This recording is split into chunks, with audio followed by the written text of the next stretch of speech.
Alhamdulillah, Alhamdulillahi wa kafa, wassalatu wassalamu ala rasulillahil mustafa, wa ala alihi wa sahbihi wa dhurriyyatihi wa ummatihi wa man wafa, wa ba'd.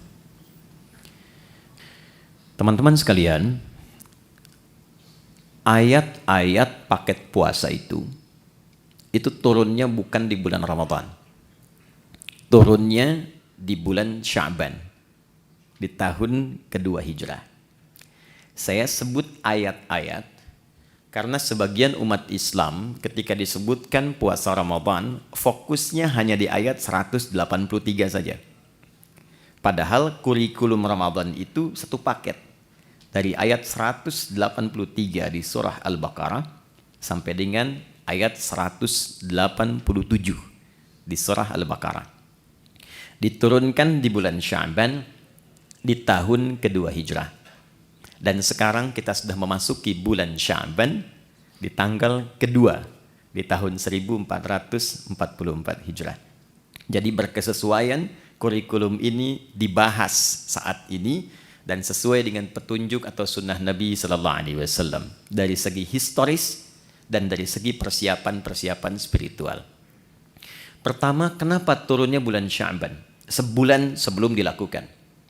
Secara singkat kata para ulama, agar Nabi SAW memiliki kelapangan waktu untuk menjelaskan semua yang terkait dengan baik itu keistimewaan ataupun juga teknis pelaksanaan Ramadan yang sempurna sehingga menghasilkan kualitas Ramadan yang diinginkan oleh Allah. Nanti kita akan bedah apa yang diinginkan oleh Allah lewat Ramadan itu. Nah, dengan pendidikan sebelum Ramadan ini, langsung dari Nabi, pendidikan Nabawi, maka diharapkan semua orang Islam, baik di masa itu, ataupun diteruskan kini sampai dengan sekarang, itu memiliki kelapangan hati dan kesiapan untuk menerima apapun yang diperintahkan saat Ramadan, sehingga menghasilkan kualitas seperti yang diinginkan oleh Allah Subhanahu wa Ta'ala. Dalam bahasa Arab, seorang yang telah lapang sehingga menerima apapun dia siap melakukannya, maka dalam bahasa Arab itu disebut dengan marhaban namanya. Dari kata rahiba yarhabu. Jadi kalau orang Arab mengatakan marhaban ya akhi, selamat datang ya saudaraku, menyambut tamu misalnya, itu maksudnya saya betul-betul lapang menerima Anda. Silahkan, apapun yang Anda inginkan di sini boleh. Mau duduk silahkan, makan silahkan. Maka mereka mengatakan nazaltum ahlan wa halaltum sahlan. Disingkat ahlan wa sahlan. Nazaltum ahlan, Anda tiba di sini anggap rumah sendiri. Ya, nah, rumah sendiri kan juga tidak harus seperti yang punya rumah ya. Ya, silahkan makan, minum, tapi kan ngepel enggak ya. Ya, nyapu enggak ya. Jadi silahkan nikmati senyamannya. Halaltum ya, dan apa yang Anda sekarang mau nikmati semua halal. Silahkan. Itu orang mengatakan marhaban. Nah, kalau kita ingin melapangkan hati supaya apa yang datang, apapun itu mudah kita terima, maka bahasa Arabnya tambahkan tasydid di kata kerja asal. Dari rahiba jadi rahhaba. Yurahhibu. Sifatnya disebut dengan tarhib. Maka dari sini kenapa muncul istilah tarhib Ramadan? Tarhib itu asalnya usaha untuk melapangkan hati seluas-luasnya sehingga siap menerima dan menyambut apapun yang akan dihadapi kemudian. Jika tarhib ini dilekatkan dengan Ramadan, maka memberikan kesan upaya untuk melapangkan keadaan hati dan jiwa sehingga ketika Ramadan datang sebagai tamu istimewa itu, apapun yang diperintahkan siap untuk dilakukan. Itu gambarannya. Nah, sekarang apa materi tarhib Nabi Sallallahu Alaihi Wasallam yang pernah beliau sampaikan kepada sahabatnya yang menjadi kurikulum untuk diwariskan sehingga dengan warisan ini setidaknya mendekati kualitas para sahabat-sahabat ataupun tabi'in di era itu yang bisa kita capai di masa-masa yang berbeda. Yang pertama, saya cepat. Di sini ada ibu ya. Ah, jadi saya sapanya Bapak Ibu kan. Bapak Ibu hadirin sekalian. Yang pertama, penting diketahui bahwa goal dari Ramadan itu ada 3. Jadi seseorang disebut berhasil melewati pendidikan Ramadan bila setidaknya dia bisa mendapatkan 3 gol yang diharapkan yang langsung Allah tuangkan dalam Al-Quran. Yang pertama, ada yang dinamakan dengan peningkatan ketakwaan personal. Itu yang ada di Al-Baqarah di ayat 183. Jadi Ramadan desainnya dihadirkan oleh Allah ibadah selama sebulan. Nanti harapan pertamanya ditujukan supaya membentuk karakteristik setiap muslim itu yang memiliki ketakwaan personal yang tinggi. Dalilnya Quran surah kedua ayat 183. Ya ayyuhalladzina amanu kutiba alaikumussyam kama kutiba alal ladzina min qablikum la'allakum tattaqun. Nah, ketika menunjuk tattaqun itu menggunakan kata kerja kedua. Nanti saya bedah. Ya. Jadi supaya kalian kan ke kita. Jadi Allah mengkhitab kita secara personal. Aku siapkan puasa ini ya, dan dipanggilnya nanti untuk semua tanpa kecuali. Nanti saya detilkan. Tujuan dasar pokoknya supaya membentuk karakteristik ketakwaan personal bagi setiap individu muslim. 1. 2, saya cepat. Ramadan juga disiapkan oleh Allah untuk membentuk ketakwaan sosial.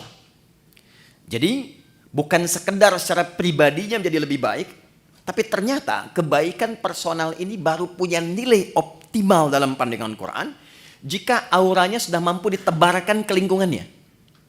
Karena itu puasa nggak biasa nanti desainnya. Ya, nanti akan melatih kita saat yang bersamaan untuk berinteraksi secara sosial dan mengoptimalkan semua karakter sosial kita. Sehingga goalnya akan terlihat bukan hanya dengan Allah yang punya hubungan baik. Jadi kalau dengan Allahnya baik, dengan manusianya tidak baik, belum sempurna Ramadannya. Dan yang ketiga, membentuk karakteristik manusia yang bersyukur kepada Allah Subhanahu wa taala. Ketakwaan personal, ketakwaan sosial, ketakwaan sosialnya ada di ayat 187 dan karakter syukurnya ada di ayat 185. Itu saja akan kita bedah di kesempatan kali ini.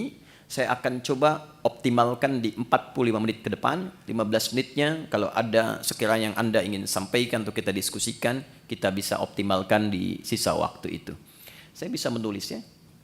Baik, kita mulai sebentar. Bismillahirrahmanirrahim. Pelan-pelan. Jadi yang pertama, kita mulai dari segi ketakwaan personal. Ya. Takwa secara personal. Dalilnya Quran surah kedua ayat 183. Pelan-pelan. Ya ayyuhalladzina amanu kutiba alaikumus syiyam kama kutiba alal ladzina min qablikum la'allakum tattaqun. Apa yang dimaksud dengan ketakwaan personal? Ini dulu. Bapak Ibu, teman-teman sekalian, bila terdapat kata takwa di dalam Al-Qur'an, itu setidaknya disebutkan derivasinya sebanyak 240 kali. Nah, desainnya terbagi pada 3 bagian. Nanti ada yang membimbing bagian jasmani kita. Ada yang kedua membimbing akal atau intelektualitas kita. Dan yang ketiga ada membimbing rohani kita, jiwa spiritual kita. Nah, hal yang terkait dengan bimbingan rohani ini yang membawakan atau memberikan bekal kepada kita untuk pulang kepada Allah saat meninggalkan dunia, itu yang diistilahkan oleh ulama dengan ketakwaan personal. Jadi babnya khusus, kalau mau dirincikan secara singkatnya adalah bab tentang aspek ritual. Bahasa lainnya ibadah. Nah, sekarang dasar berpikirnya bagaimana? Kita itu kan tinggal, bukan hanya di dunia kan? Baik ya, setelah dunia kita meninggal, makanya disebut meninggal dunia. Ya, perginya kemana? Baik, berbahagianya di dalam Islam, bersyukurnya sebagai Muslim, konsep kehidupan yang dijelaskan tuh jelas sekali, nggak ada ambigunya. Ya, Anda bisa komparasikan untuk menambah wawasan kita misalnya. Di Islam itu dari bangun tidur sampai tidur dijelaskan, dari bimbingannya, doanya, caranya. Meninggal dunia sampai ke bab kematian dijelaskan. Mau wafat tuh silahkan, cara yang tenang seperti ini. Setelah meninggal diinfokan Anda kalau meninggal dunia, tempat transitnya, makanya disebut barzakh. Barzakh itu waiting room, tempat pemisah. Namanya kubur, ada ayatnya. Ada hadisnya, ada detailnya. Setelah itu kemana? Dari dunia ke akhirat. Tempatnya cuma dua, imma di surga atau neraka. Ini tempat menunggunya disebut barzakh, alam pemisah. Alamnya disebut barzakh, tempatnya disebut dengan kubur. Jelas semua. Ayat, hadis, dalil, lengkap. Nah sekarang pertanyaannya, kalau kita di dunia saja berkehidupan butuh bekal, Anda nggak mungkin datang ke kantor ini tanpa bekal. Dan di sini pun bekerja mencari bekal kan. Dan kita kadang-kadang tugas, apalagi di EP kan, tugas misalnya keluar eksplorasi. Di setiap tempat kan punya aturannya sendiri ya. Datang ke Amerika, mata uangnya sudah beda, currency-nya sudah lain. Bekalnya sudah berbeda. Nah sekarang, kalau kita meninggalkan dunia, bekalnya apa? Sedangkan yang kita kumpulkan di dunia itu nggak akan dibawa, ke barzah aja nggak dibawa. Ya, ada di antara kita yang dikubur bawa handphonenya.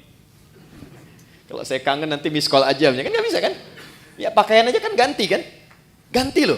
Teman-teman masih pakai seragam tuh, ya kan? Seragamnya saat ke alam kubur kan beda kan? Ya kan? Nggak ada kantongnya loh Pak. Boleh dicek nanti tuh, ya. Kainnya cuma 2, perempuan tambah 1 kerudungan, ya kan? Maka yang belum berkerudung dipikir-pikir dulu ya, supaya malaikat nggak aneh nanti nanya, kamu masuk kubur kok pakai kerudung? Di dunianya enggak ya. Ini untuk latihan saja ya, pertanyaan. Balikin. Jadi masuk ke alam kubur saja, kita sudah meninggalkan semua yang kita kumpulkan di sini. Karena hukum mengatakan setiap berpindah tempat, itu pasti bekalnya tidak akan sama. Pasti berbeda. Hukum ini berlaku fitrah saat berpindah kemanapun, apalagi berpindah ke sini dan ke sini. Maka pertanyaannya, bekal apa yang kita bawa saat berpindah dari dunia? Nah, inilah yang kita siapkan sejak berada di dunia, supaya saat pindah ke sini sudah siap. Maka Allah kemudian menurunkan kepada kita usaha-usaha personal selain yang kita kerjakan dalam kesibukan dunia untuk menyiapkan bekal akhirat. Bekal inilah yang disebut dengan ibadah. Aspeknya masuk kepada aspek ritual dan spiritnya masuk pada ketakwaan personal. Inilah sebabnya kenapa Allah meminta kita sholat, meminta kita baca Al-Quran, meminta kita haji, minta kita umrah. Ya, ada kaitan langsung dengan aspek-aspek keduniaan. Tapi sesungguhnya tujuan utamanya adalah penyiapan bekal menuju kehidupan setelah dunia sini. Ya. Setiap kita menunaikan sholat, maka perbuatan sholat, baca Quran, puasa, dan yang lain sebagainya itu untuk mendukung menjadi bekal kehidupan akhirat, maka oleh Quran dinamakan dengan hasanah namanya. Ya, hasanah. Contoh, sholat itu di Quran disebut hasanah. Quran surah ke-11, Hud ayat 114. Aqimis sholata tarafain nahar wa zulafan minal lail innal hasanati yudhibnas sayyiat. Sholat yang kita kerjakan sehari 5 waktu itu 17 rakaat plus dengan tambahan sunnah yang lain, itu oleh Quran disebut hasanah. Nah, setiap kita mengerjakan perbuatan hasanah, maka konsep dasarnya akan melahirkan bekal, diberi nilai bekal untuk pulang ke akhirat. Ya, berapa bekalnya? Setiap hasanah itu 10 poin. Ada di Quran surah ke-6 ayat 160. Ya, ini jangan dianggap biasa ya. Nanti kita lihat nih. Nanti taunya saat akan meninggal. Jadi akan meninggal semua hasanah dikonfirmasi. Makanya ada orang yang ketika akan meninggal kan senyum, tenang. Panggilannya panggilan ketenangan, hasil ibadah. Contoh, dalam sholat kan kita tadi ada tumak ninah ya. Ya, sholat, rukuk tumak ninah, sujud tumak ninah. Itu tumak ninah itu kalau terus dikerjakan memberikan sifat kepada jiwa. Sifatnya disebut mutmainnah. Nanti jiwa mutmainnah ini akan dipanggil saat akan meninggal, dikonfirmasi dengan pahala hasanahnya. Makanya ketika dipanggil Quran surah 89 ayat 27 sampai dengan 30, ya ayyatuhan nafsul mutmainnah, irji'i ila rabbiki radiyatan mardiyah. Kenapa ada yang tenang, senyum? Karena ditampakkan. Ya. Dulu ada seorang kakek itu yang sangat soleh, ahli masjid. Hari Kamis itu, ya, beliau selalu merawat masjid. Hari Kamis ba'da asar sedang puasa, itu masya Allah, itu cuma di belakang sandaran, kemudian merem-melek begini, meninggal. Dalam keadaan yang sangat nyaman gitu. Ahli masjid wafatnya di masjid. Cuma merem-melek, meninggal. Itu hati-hati belakang ya, yang merem-melek deh ya. Oke. Balik sini. Man jaa bil hasanati falahu asyru amthaliha. Siapa yang mengerjakan satu perbuatan hasanah, dia dapat 10 poinnya, 10 kebaikan. Nah, 10 ini itu detailnya disebut dengan ajrun, lahum ajrun ghairu mamnun. Ajrun itu bahasa kita yang disebut dengan pahala namanya. Nah, ini yang kita kumpulkan hasilnya berupa apa? Pahala. Ajrun. Jadi yang ikut tuh ininya, hasanahnya. Dan 1, 2, ngitungnya bukan 1, 2, 3, 4, bukan begitu. Cara menghitungnya contoh di hadis Muslim, Anda baru masuk ke sini nih, tempat ibadah, mau sholat misalnya, itu baru datang sudah mendapatkan 25. Jarak 1 ke 2-nya 500 tahun. 2 ke 3-nya 500 tahun. Demikian seterusnya. Baca Quran setiap hurufnya itu 10 kebaikan. Ya. Nah, problemnya apa? Apa kaitan dengan pembahasan kita? Maaf sekali dengan bahasa ini. Setiap kita itu kan meyakini bahwa kita akan pulang. Akan meninggal. Ya kan? Gak ada satu pun, apalagi kita yang beriman, yang tidak meyakini bahwa satu saat kita akan meninggal. Ini kan sementara. Anda sesibuk apapun berada di sini, pasti hakul yakin bila tiba waktunya pasti pulang kan? Pasti meninggal kan? Tapi pertanyaannya, di antara sekian orang yang yakin akan meninggal ini, sudahkah dia menyiapkan bekal yang cukup untuk pulangnya? Coba perhatikan. Untuk yang sementara saja, yang kita tinggali saat ini, betapa luar biasa seriusnya. Kerjanya berangkat gelap, melewati banyak kemacetan, pulangnya gelap lagi. Ya kan? Serius kita kerjakan, tata kelolanya, aturannya dan sebagainya. Untuk mengumpulkan apa? Untuk mengumpulkan kenyamanan-kenyamanan dunia yang sifatnya sementara.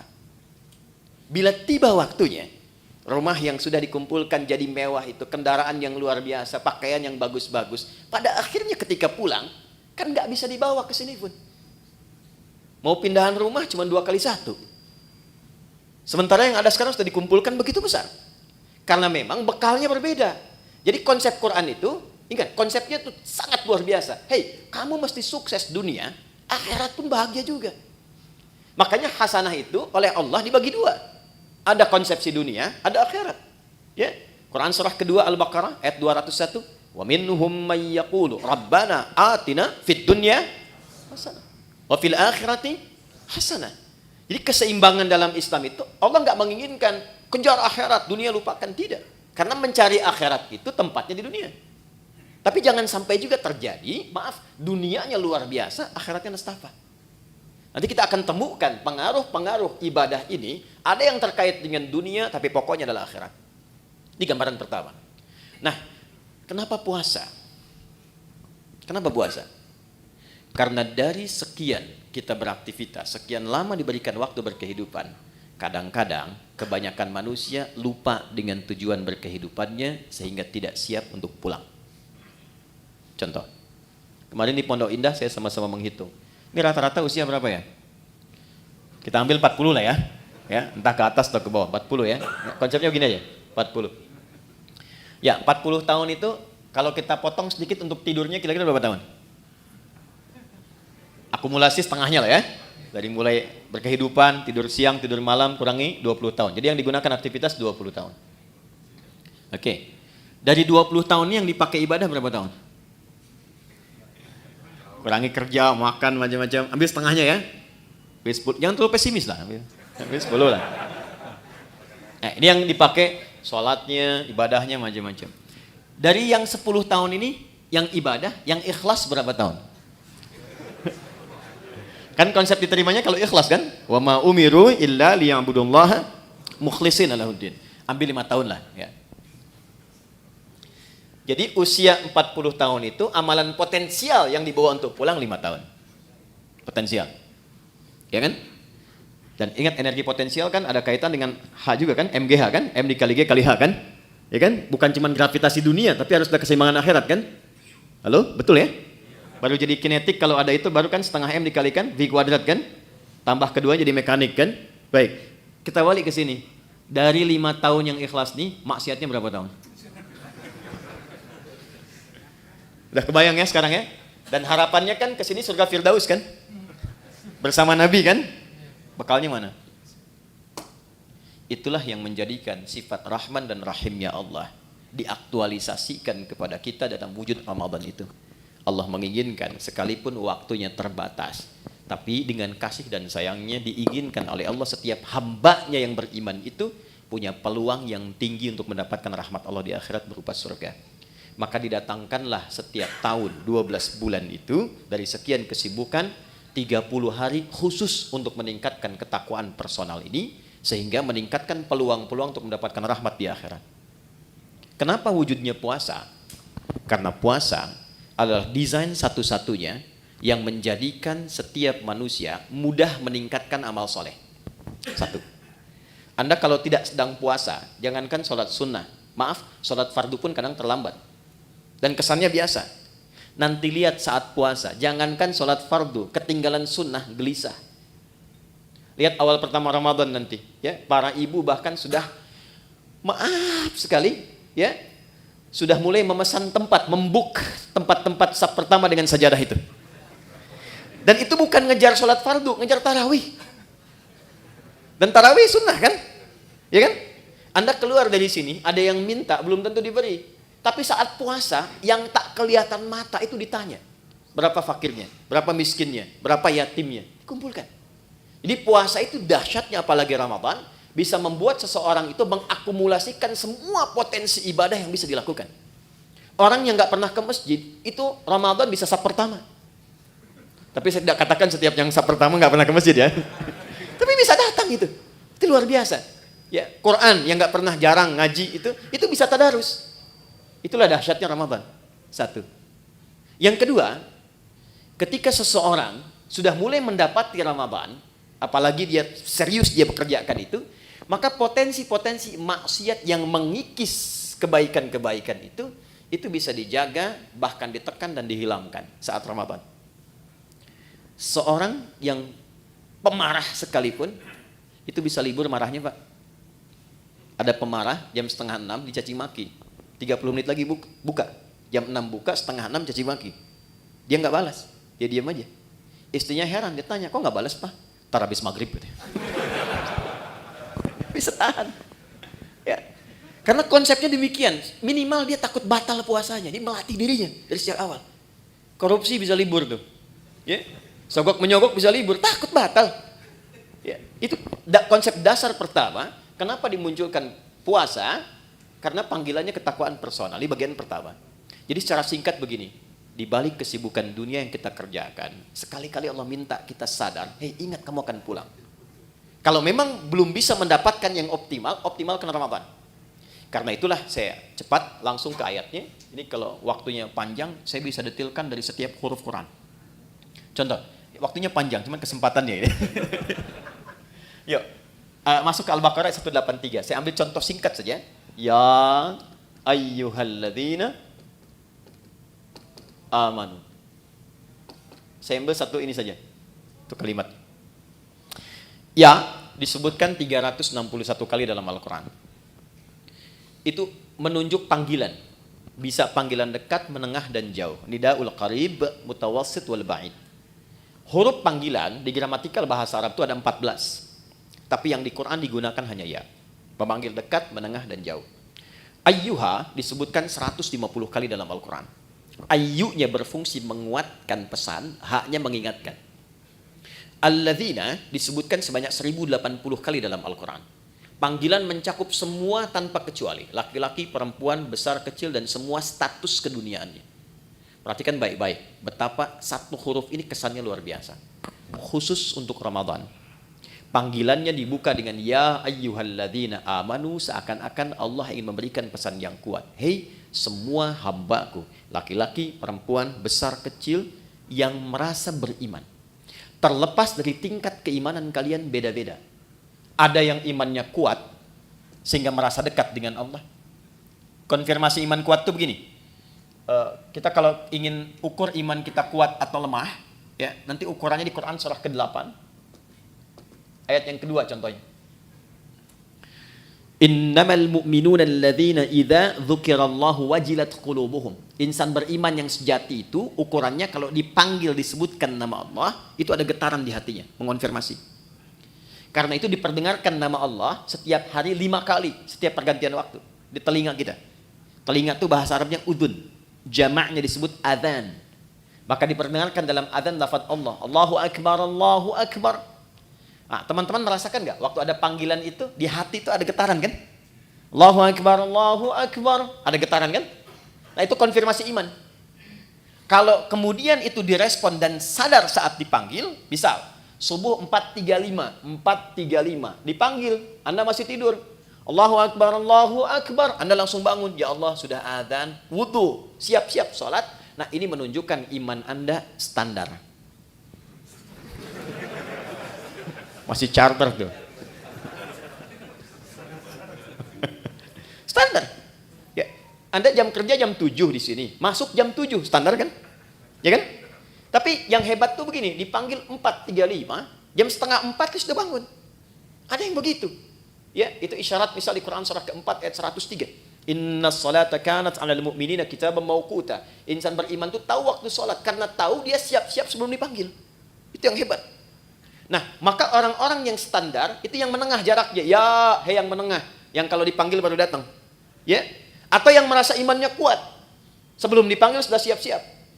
Ada yang lemah, dipanggil 4.35, dia baru bangun 5.34. Itu pun belum ingat sholat. Ya. Tapi dahsyatnya dalam Ramadan, di hari pertama dipanggil, Allah tidak melihat semua tingkat keimanan itu. Allah panggil semua dengan satu huruf yang sama. Seakan-akan mengatakan begini, aku tidak peduli betapa tingkat iman kalian. Maka di detik ini aku panggil semua tanpa kecuali. Yang lemah aku kuatkan, yang menengah aku dekatkan, yang dekat pun aku tambahkan kekuatan kembali. Itulah yang menjadikan semua kita tanpa peduli karakteristik imannya, parameter tingkat rendah dan tingginya. Coba lihat, bukti ayat ini. Di awal Ramadan semua semangat.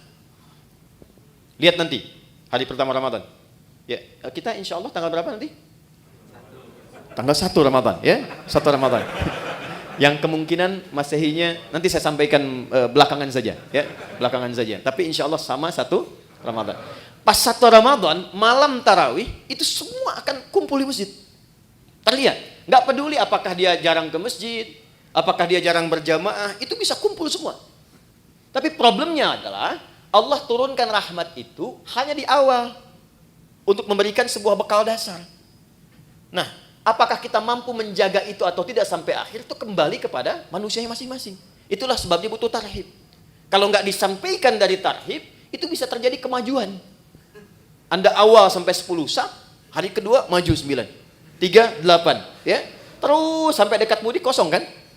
Ya. Dan itu selalu diingatkan sebelum Ramadan, tapi kejadian terus gitu. Coba lihat nanti. Ya, karena apa? Motivasinya berbeda. Motivasinya berbeda. Nah, ini poinnya. Jadi di awal Ramadan, ya sudah diingatkan dalam ayat yang pertama turun, Allah berikan perangkat kemudahan bagi setiap personal untuk mendekat kepada Allah. Supaya terjadi peningkatan ketakwaan. Dahsyatnya apa? Ini motivasi pertamanya. 1. Saya langsung kembali ke hadis di Al-Bukhari. Perhatikan baik-baik. Man shama Ramadhana imanan wa ihtisaban ghufira lahu ma taqaddama min dhanbi. Masuk malamnya, hadis yang sama, beda diksinya. Man qama Ramadhana imanan wa ihtisaban ghufira lahu ma taqaddama min dhanbi. Karena pertama kali masuk Ramadan kita ibadah malam, salat disebut dengan qiyam, pekerjaannya disebut dengan qama. Perhatikan anugerah besarnya saat Ramadan. Dari alladzina dipersonifikasi jadi man. Kalau man itu sudah ke personalnya. Kalau alladzina masih umum. Siapapun dari yang banyak ini, malamnya memulai dengan menyiapkan diri untuk menunaikan tarawih. Man qama Ramadhana, khusus Ramadan, bukan yang lain. Imanan karena panggilan imannya merespon seruan Allah. Di Allah panggil, ya ayyuhalladzina amanu, Anda datang dengan iman itu. Jadi bukan karena orang lain tarawih Anda ikut. Bukan karena imamnya bagus saya ke situ gitu. Bukan. Karena kesadaran bahwa selama ini saya sibuk, jarang nyari akhirat. Selama ini orang sudah menghafal Quran, saya baca aja belum punya waktu. Selama ini orang tahajud, saya masih kejar kerja lagi, dapat meninggal, bekal belum siap. Maka ketika diberikan Ramadan, saya sadar ini peluang saya. Maka dia datang dengan imannya. Begitu datang dengan imannya, dia mengoreksi dirinya. Dia sadar, ya Allah, selama ini saya sibuk, Engkau berikan aku kesempatan sekarang untuk mendekat kepadamu. Lalu dia bacakan kalimat yang Nabi ajarkan kepada Sayyidah Aisyah, Ummul Mukminin. Allahumma innaka afuwwun karim. Tuhibbul afwa fa'fu anni. Ya Allah, Engkau mencintai orang-orang yang mendekat kepadamu. Engkau maha mulia yang memaafkan. Selama ini hamba sibuk, hamba banyak berbuat maksiat. Malam ini hamba menegadah kepadamu untuk memohon ampunanmu. Itu yang disebut ihtisaban. Begitu keluar kalimat itu, memohon ampun kepada Allah, maka ghufira lahu ma taqaddama min dzambi. Sambil ingat dia dosa-dosa yang pernah dia kerjakan, semua kesalahan yang pernah dilakukan gugur. Ini dahsyatnya Ramadan, gugur. Makanya sering oleh Bilal itu saat Ramadan sering diingatkan kan? Ya, yang mengingatkan kadang-kadang saat Ramadan ada di samping imam itu, Allahumma innaka afuwwun karim tuhibbul afwa fa'fu anni. Diingatkan supaya menghadirkan rasa-rasa kenikmatan bertobat kepada Allah. Itu ketika Anda mengucapkan kalimat itu, maaf sekali, disertai dengan keimanan, bukan kalimat biasa. Anda ingat dosa yang lampau, ingat koreksi diri, memohon kemuliaan Allah, ghufira lahu ma taqaddama min dzambi. Semua dosa-dosa yang pernah dikerjakan, ditobati di malam itu gugur langsung. Kecuali utang ya, maaf. Utang tetap berlaku, ya. Utang itu harus lunas, bukan dengan taubat jadi lunas, tidak. Ya. Apa faedahnya? Begitu selesai, dosa diampuni, Anda bangkit misalnya, baru takbir, kemudian meninggal, itu Masya Allah. Meninggal di malam itu dengan taubat gugur semua, dapat satu amalan, sudah faqad waqa ajruhu 'ala Allah.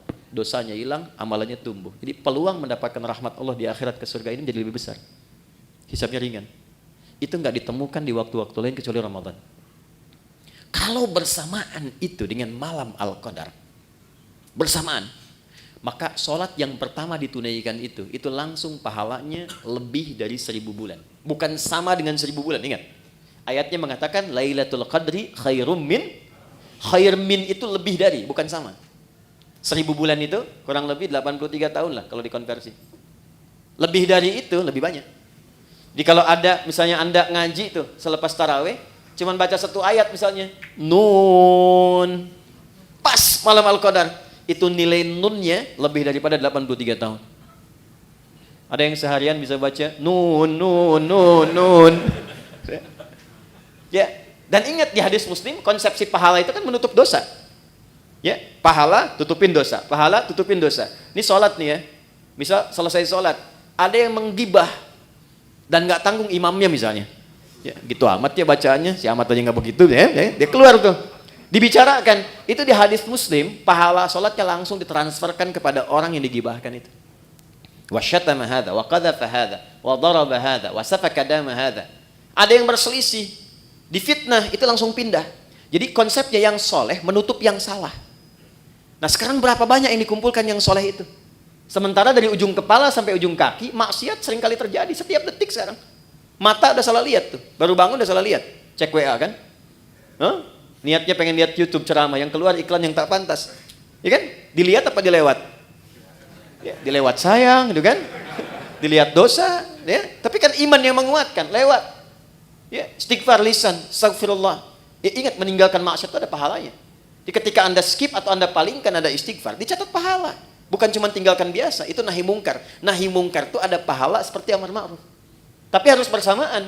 Palingkan istighfar, bukan istighfar nggak berpaling. Astagfirullah. Apalagi sini, ini nutup nih. Jadi itu nggak ada kecuali Ramadan. Maka tumbuhkan motivasi, maaf sekali dengan bahasa ini, tumbuhkan motivasi bahwa Ramadan itu adalah momentum kita untuk mengejar husnul khatimah. Itu poinnya. Maka di ujung ditutup dengan kalimat kama kutiba 'alal ladzina min qablikum la'allakum tattaqun. Diharapkan dengan meningkatnya ibadah di bulan puasa ini ada kesadaran personal dalam diri kita bahwa kita suatu saat akan pulang, dan bekal pulang itu cuma takwa. Cuma takwa. Karena saat kita roh ditanamkan pada jiwa, itu membawa potensi takwa. Jadi begitu roh masuk ke dalam jiwa kita menjadi nafas, diserap ke dalam bahasa Indonesia menjadi nafas, bisa bernafas tanda kehidupan. Nafas itu kalau sudah masuk ada takwanya. Di Di mana ditemukan? Quran surah 91 ayat 7 sampai 10. Wa nafsi wa ma sawwaha fa'alhamaha fujuraha wa taqwaha. Makanya potensi takwa itu dioptimalkan dalam bentuk ibadah. Setiap ibadah itu pasti ada takwanya. Kita sholat barusan. Sholat itu dibuka dengan kata iman dan takwa. Dzalikal kitabu la raiba fi hudal lil muttaqin. Siapa orang takwa di situ? Alladzina yu'minuna bil ghaib wa yuqimunas shalah. Puasa jelas. Haji, nanti mau haji itu. Itu takwa ujungnya. Al-Baqarah 197, wa tazawwadu fa inna khairaz zadit taqwa. Itu poinnya. Jadi secara singkat, kalau kita dengar kata Ramadan, Ramadan, Ramadan, sandingkan kalimat itu dengan kata pulang. Yuk. Jadi kalau sekarang masih kita abai dengan Ramadan, tanyakan aja, kalau meninggal siap nggak bekalnya? Ya, saya tutup dengan satu bagian pertama ini dengan satu kalimat dari Jibril alaihissalam yang Nabi langsung like. Kita wajib share, nggak usah komen lagi. Ya, perhatikan komentar Jibril alaihissalam ketika Nabi akan naik ke mimbarnya. Mimbar Nabi itu ada 3 gundakan, step 1, 2, 3. Begitu naik, kata Jibril alaihissalam, ini ada di Al-Mustadrak karya Al-Imam Al-Hakim Naisaburi. Kata Jibril alaihissalam, raghima anfu rajulin au bu'dan, celaka seseorang dan akan jauh dari rahmat Allah, liman adraka ramadhana falam yughfar lahu, yang sudah disampaikan ke Ramadan tapi tak mampu mengonversi Ramadan itu sebagai rahmat untuk meningkatkan ketakwaan dirinya, sehingga tak mampu diampuni oleh Allah Subhanahu wa taala. Dikasih sehari Anda nggak tobat, ada kedua. Hari kedua Anda nggak tobat, ada ketiga. Tapi 30 hari dikasih nggak tobat-tobat, berapa lama lagi waktu yang dibutuhkan oleh Anda untuk mendapatkan rahmat Allah Subhanahu wa taala? Itu poin 1. Pengingatnya saat selesai Id nanti. Dari kata ada ya'udu, tempatnya disebut ma'ad. Waktunya disebut dengan mi'ad. Innallaha la yukhliful mi'ad, waktunya. Innal ladzi farada 'alaikal qur'ana laradduka ila ma'ad, tempatnya. Id itu sifatnya. Kenapa di ujung Ramadan disebut dengan Idul Fitr? Bukan hanya mengembalikan ke waktu kita makan lagi, Idul Fitri, tapi mengingatkan bahwa satu saat kita akan pulang dan pulangnya membawa jiwa yang suci, yang penuh dengan nilai ibadah. Ya, illa man atallaha biqalbin salim. Nah, itu ditunjukkan setiap kali selesai puasa. Berbahagianya di Indonesia ini, kebiasaan Id ini muncul. Mudik kan? Ya kan? Mudik itu kan pulang ke Udi kan? Pulang ke kampung kan? Dan yang pulang, itu berani pulang kalau punya bekal. Saya pernah tanya pada seseorang yang nggak mudik, kenapa Anda nggak mudik? Nggak punya bekal, Ustaz? Nggak punya bekal. Tapi yang punya bekal, itu semangat pulangnya luar biasa. 3-4 hari sebelum pulang, udah siap-siap. Dan dia telepon ke tempat yang akan pulang. Maka di tempat itu ibunya, saudaranya udah siap-siap ngecat rumah. Makanan diada-adakan, siap penyambutan. Kadang-kadang kan terjadi yang luar biasa ya. Luarnya seperti kaleng biskuit, dalamnya rangginang kan. Saya nggak sebut nama produk supaya nggak endorse ya. UMKM nggak apa-apa gitu. Itu semua disiapkan. Dan yang akan pulangnya, itu saking bangganya, walaupun kendaraannya kecil, bekalnya banyak. Motornya kan bebek kan, tapi bekalnya singa kan. Coba lihat, dusnya ditambah lagi pakai pelepah kurma, sampingin lagi pelepah pisang tuh ya kalau di sini. Pelepah pisang tambahin dus, tambah lagi, dan dia tuliskan aku pulang sayang. Kenapa? Karena siap. Di akhirat tuh begitu. Ketakwaan personal ini wujudnya dari sholat, puasa, Quran, haji. Ini yang menjadikan pintu-pintu surga bergantung dengan amalan ini. Di surga itu ada 8 pintunya, dan 8 itulah amalan pokok kita. Makanya nanti ada yang dipanggil dari pintu puasa yang rajin puasa, pintunya Ar-Rayyan. Ada pintu babus sholah, pintu tahajud, pintu sedekah. Pastikan Anda menekuni ketakwaan personal itu di sisi yang mana sehingga punya kebanggaan saat pulang. Kalau belum sempat baca Quran, saya kasih kabarnya dari sekarang. Saya keliling-keliling Indonesia. Sekarang di setiap tempat tuh berburu Quran. Dari mulai anak-anak kecil yang 3 tahun, 4 tahun, 5 tahun, bahkan yang kata orang gak bisa melihat, matanya buta. Saya selalu katakan Allah tutup peluang matanya untuk melihat maksiat. Itu mereka pun sudah mulai menghafal Quran. Dan banyak di antara mereka juga punya kesibukan.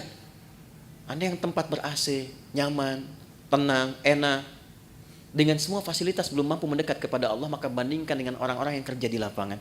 Ada satu tempat, istrinya itu suka ngambil suluh, suaminya kerja serabutan.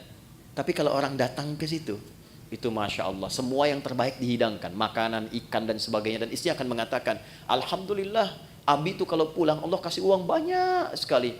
Berapa sebulan? Ya kalau nggak 500, 700 ribu. Tapi tahu gak Anda? Istrinya hafal Quran 30 juz dan suaminya 7 riwayat. Dan mereka bekerja dalam diam. Dunianya hasanah dan mereka menyiapkan akhirat yang sangat dahsyat untuk pulangnya. Karena di antara yang diparadekan oleh Allah untuk pulang itu dan diperintahkan malaikat berjajar di setiap pintu surga menyambut, itu ahli Al-Quran. Makanya Ramadan kita punya kebiasaan mendalami Al-Quran, salah satunya untuk itu. Nah, jadi kita lihat spirit pertamanya itu. Jadi nanti saat akan ke Ramadan, siapkan agendanya dari sekarang. Ini kurikulum yang Nabi ajarkan. Ya, mohon maaf dari sekarang. Rencana mau berapa juz khatam nanti? Mau berapa juz hafal? Jangan tanggung, 30 juz pasang target hafal Quran. Maksud saya begini, kalau target 30 nyangkutnya kan jelas 28, 27, kan 3 juz ya. Kalau cuma 1 juz kan targetnya, nanti nyangkutnya kan nggak jelas tuh ke bawahnya. Dari sekarang siapkan. 1, sedekahnya ya, kemudian sholat sunnahnya dari sekarang bikin. Menunya keluarkan semua. Nanti checklist, minimal salah satu pernah dilakukan. Ya, checklist 1, 2, 3, selesai Ramadan, demi Allah saya katakan, rasakan pasca Ramadan, apakah ada perubahan, peningkatan ketakwaan personal ini setelah selesai menunaikan puasanya. Nanti cirinya pada bagian ketiga. Saya cepat, saya punya 5 menit lagi. 2, ada jenis kedua disebut dengan ketakwaan sosial. Ayatnya ke 187, lihat ujungnya. La'allahum yattaqun, dari taqiyah. Kalau tak itu Anda, kalian, personal. Kalau ya dibicarakan dia. Kalau dijamakkan tambah di ujungnya, yattaqun, mereka.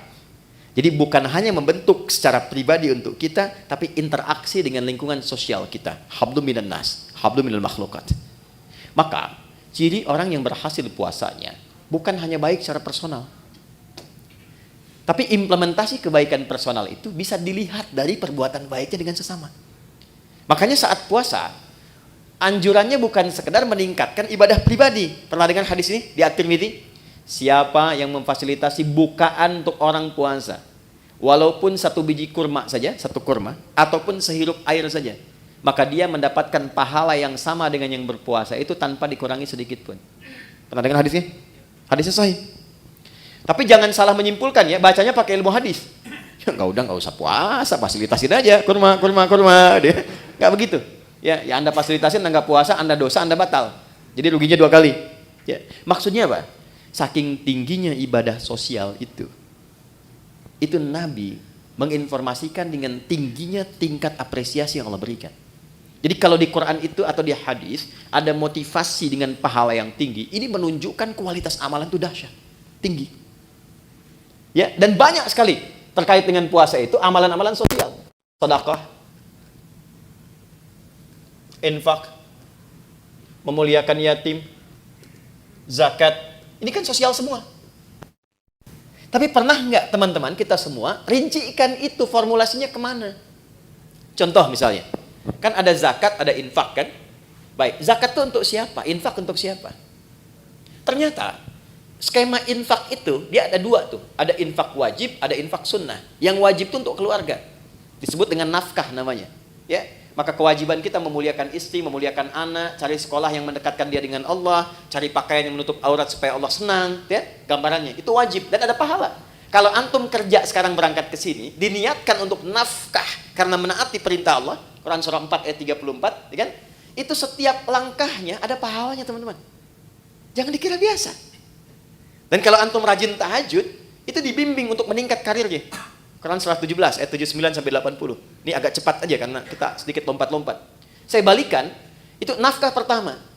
Niatkan sebagai ibadah dan antum pun akan terjaga. Kalau diniatkan ibadah, antum gak akan terjebak korupsi. Malu lah masa ibadah berbuat kotor. Ada orang minum bir misalnya pakai bismillah. Bismillahirrahmanirrahim, berkurang dikit dah dosanya gitu kan? Enggak ada. Ya, orang kalau mau korupsi juga kalau sedang merasa ibadah nggak mungkin dilakukan. Dia akan terjaga. Nah, tapi yang terkait dengan Ramadan ini, saya mau tarik ya. Nih, ke infak sunnah. Saya perhatikan banyak mencarinya keluar dulu. Padahal konsep dasar utamanya adalah ke dalam dulu.